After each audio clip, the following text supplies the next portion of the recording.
From Washington, this is VOA News.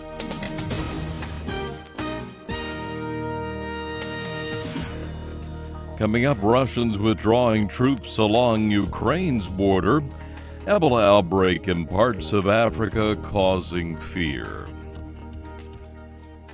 Russia on Monday withdrew some troops from its border with Ukraine as it sent its prime minister to the newly annexed Crimean peninsula with promises of wide-ranging economic relief. Details of the troop withdrawal were not clear late Monday, but both Russian and Ukrainian officials acknowledged that some forces have been pulled back from the tense border area. Russian authorities referred to the withdrawal of a battalion, a unit that generally consists of 500 to 700 troops. U.S. officials estimate Moscow has deployed 40,000 soldiers to the area. Meantime, Russian Prime Minister Dmitri Medvedev led a delegation of cabinet ministers and deputies to key cities on the peninsula, which was seized by Ukraine by Russian forces in early March, annexed just weeks later. U.S. Secretary of State John Kerry is in Israel. He is there trying to reach agreement on a deal to extend the Middle East peace talks. 3 explosions in the Kenyan capital, Nairobi, have killed at least 6 people, wounded 24 more in the coordinated strike. Explosions occurred late Monday in a neighborhood with a large Somali population. City's police chief said at least 25 were wounded.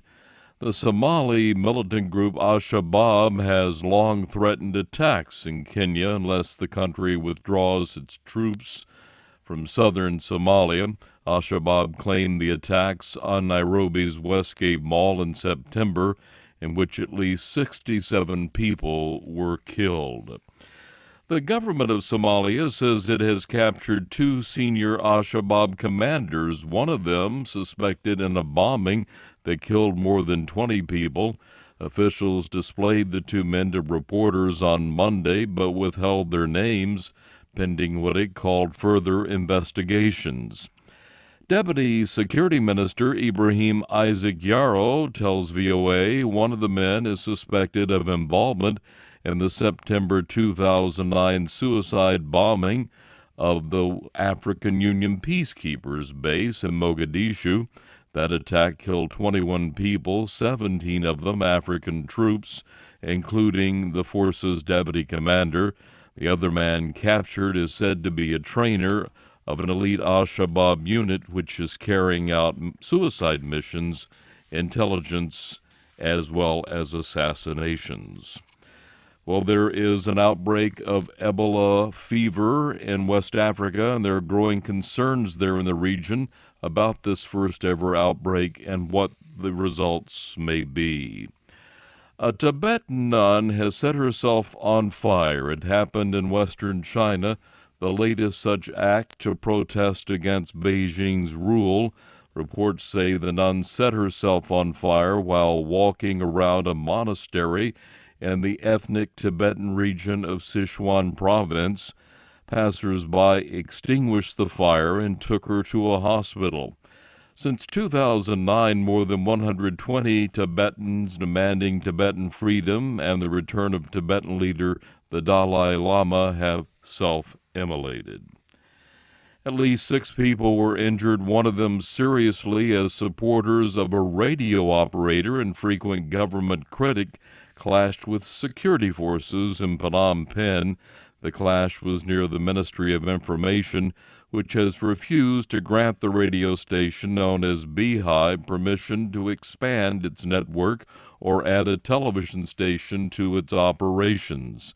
Beehive owner and his supporters have a right to assemble, but a spokesperson for the government in Phnom Penh disagreed, saying authorities have a right to stop what he called illegal activities. French President François Hollande has replaced his prime minister the day after the ruling Socialist Party sustained steep losses in municipal elections across the country. The French leader on Monday named the country's popular Interior Minister Manuel Valls as the new premier, replacing Prime Minister Jean-Marc Ayrault, who resigned after the electoral setback. Voters across France rejected socialist candidates in Sunday's election, the first major balloting since Mr. Hollande was elected in 2012. His government is deeply unpopular, with a weak French economy, high unemployment, and a decline in living standards for many people.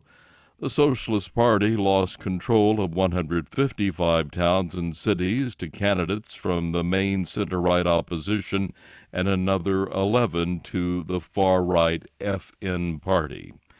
Get more news by going to our website at voanews.com.